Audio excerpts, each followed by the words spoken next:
वालेकुम साथियों, दिल्ली विधानसभा चुनाव के लिए नामांकन का आज आखिरी दिन है।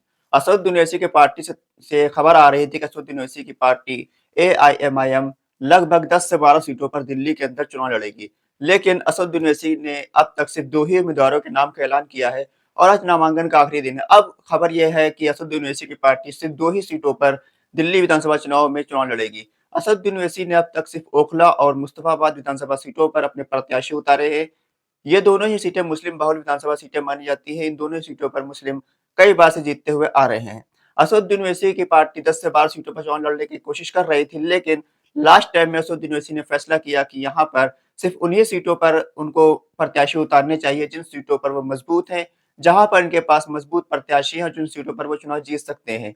हालाँकि कुछ लोगों का ये कहना था कि असदुद्दीन ओवैसी ढूँढ-ढूँढ कर ऐसी सीटों पर प्रत्याशी उतारेंगे जहाँ पर मुस्लिम वोट हैं और वो भाजपा को फ़ायदा पहुँचाने का काम करेंगे। अब ऐसे में उन लोगों के भी मुँह पर ताला लग चुका है क्योंकि असदुद्दीन ओवैसी ने ऐसा कुछ नहीं किया है। अगर असदुद्दीन ओवैसी की पार्टी 10 से 12 सीटों पर चुनाव लड़ती, तो यहाँ पर जो एमआईएम पार्टी के जो मुखालिफिन लोग हैं, वो लोग असदुद्दीन ओवैसी को टारगेट हमेशा की तरह जिस तरह से करते आए हैं, इस बार भी टारगेट करते हैं कि ये भाजपा को जिताने के लिए दिल्ली के अंदर चुनाव लड़ रहे हैं। लेकिन असदुद्दीन ओवैसी की इस रणनीति से तमाम मुखालिफिन के मंसूबे मटिया-मेट हो चुके हैं। असदुद्दीन ओवैसी सिर्फ 2 ही सीटों पर चुनाव लड़ रहे हैं। आपको बताता चले कि दिल्ली के अंदर कुल 70 विधानसभा की सीटें हैं। इसमें से 36 सीटें जिस पार्टी को भी आएँगी, वो पार्टी सरकार बनाती है। हालाँकि पिछले 2 बार से लगातार आम आदमी पार्टी यहाँ पर एक तरफ़ा जीत हासिल करते आई है। 2015 के अंदर आम आदमी पार्टी ने 70 में से 62 सीटें जीत कर एक इतिहास रचा था। 70 में से 67 सीटें जीत कर एक इतिहास रचा था और 2020 के अंदर आम आदमी पार्टी ने 70 में से 62 सीटें जीती थी। वहीं भारतीय जनता पार्टी को सिर्फ 8 सीटें ही मिल पाई थी और कांग्रेस पार्टी का खाता तक नहीं खुला था। ऐसे में असदुद्दीन ओवैसी की पार्टी 2 सीटों पर जहाँ चुनाव लड़ रही है, यहाँ पर असदुद्दीन ओवैसी की जो रणनीति है वो सिर्फ़ और सिर्फ़ ये है कि मुस्लिम वोटों को किस तरह से एकजुट किया जाए, यहाँ पर मुसलमानों का वोट किस तरह से असदुद्दीन ओवैसी की पार्टी एआईएमआईएम के प्रत्याशियों की तरफ लाया जाए। असदुद्दीन ओवैसी ने दोनों ही प्रत्याशी ऐसे दिए हैं जिनका ताल्लुक सीएनआरसी और दिल्ली दंगे से जुड़ता हुआ उनका नाम आया है, वो जेल में है। जेल से रहते ही वो प्रत्याशी चुनाव लड़ेंगे, हालाँकि वो कोर्ट गए हुए हैं। वहाँ पर उन्होंने अर्ज़ी दाखिल करी है चुनाव प्रचार-प्रसार के लिए उनको टाइम दिया जाए, उनको ज़मानत दी जाए, लेकिन अभी कोर्ट से कोई फैसला ऐसा नहीं आया है। हालाँकि कस्टडी पैरोल उनको नामांकन भरने के लिए मिली थी, उन लोगों ने कस्टडी पैरोल के अंदर उन्होंने नामांकन भी अपना भरा है।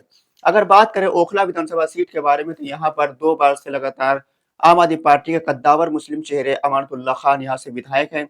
2015 और 2020 में अमानतुल्लाह खान ने सीट पर बड़ी जीत हासिल करी थी।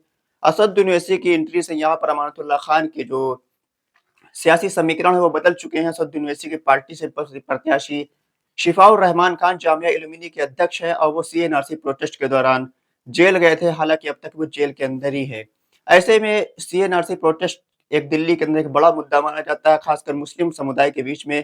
ऐसे में शिफाउर रहमान खान एक मजबूत प्रत्याशी बताए जा रहे हैं। हालाँकि 2 चुनावों में यहाँ पर अमानतुल्लाह खान को कोई खास टक्कर देखने को नहीं मिली, लेकिन इस बार असदुद्दीन ओवैसी की पार्टी एआईएमआईएम के प्रत्याशी से उनको बहुत ही कड़ी टक्कर देखने को मिल रही है और हो सकता है इस टक्कर के बीच असदुद्दीन ओवैसी की पार्टी यहाँ पर जीत भी हासिल कर सकती है। असदुद्दीन ओवैसी की पार्टी के प्रत्याशियों के ताल्लुक से अलग-अलग पार्टियों का दावा ये है कि वो बहुत ही अच्छे से चुनाव लड़ेंगे। भारतीय जनता पार्टी के प्रत्याशी उस सीट पर जो है उन्होंने भी अपना सीधा मुकाबला असदुद्दीन ओवैसी की पार्टी के प्रत्याशी शिफाउर रहमान खान से बताया है। असदुद्दीन ओवैसी की पार्टी ओखला विधानसभा सीट में मजबूत है, यहाँ पर असदुद्दीन ओवैसी की पार्टी चुनाव जीत भी सकती है। यहाँ पर कुल 52% मुस्लिम वोटर्स हैं, ऐसे में असदुद्दीन ओवैसी की जो पार्टी है, उसको काफ़ी अच्छा यहाँ पर वोट मिल सकता है। इसके बाद हम बात करें मुस्तफाबाद विधानसभा सीट पर, तो यहाँ पर असदुद्दीन ओवैसी की पार्टी ने पूर्व पार्षद रहे ताहिर हुसैन को अपना प्रत्याशी बनाया है। ताहिर हुसैन का नाम भी दिल्ली दंगों से जुड़ा था।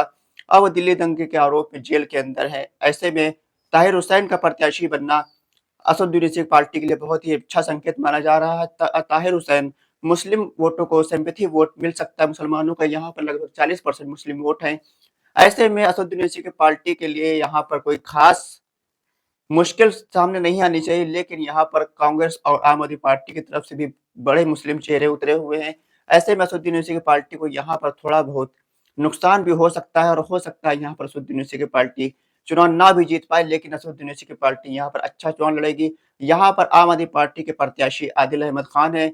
हालाँकि यहाँ पर 2020 में आम आदमी पार्टी के सिंबल से हाजी यूनुस चुनाव जीत कर आए थे, लेकिन इस बार उनका टिकट काट कर आदिल अहमद खान को टिकट दिया गया है। ऐसे में देखने वाली बात ये होगी कि ताहिर हुसैन जो कि मुकामी मुस्तफाबाद के रहने वाले हैं, वहाँ से पार्षद रह चुके हैं, वो कितना बड़ा इम्पैक्ट डालते हैं इस मुस्तफाबाद विधानसभा सीट के चुनाव में। वहीं अगर कांग्रेस की बात करें तो यहाँ पर हसन अहमद जो पूर्व विधायक है इस सीट के, उनके बेटे अली मेहंदी को कांग्रेस पार्टी ने एक बार फिर से उम्मीदवार बनाया है। हालाँकि पिछली बार उनकी ज़मानत ज़ब्त हो गई थी, वो सिर्फ 5000 वोट पर ही सिमट कर रह गए थे।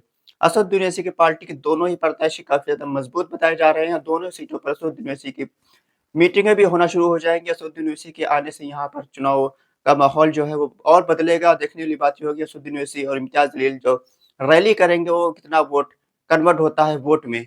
साथ ही आपकी क्या राय है कि असदुद्दीन ओवैसी ने 2 सीटों पर प्रत्याशी उतार कर अच्छा किया है, फिर उनको और सीटों पर प्रत्याशी उतारने चाहिए थे? अपनी राय हमको कमेंट बॉक्स में ज़रूर दें। साथ ही साथ हमको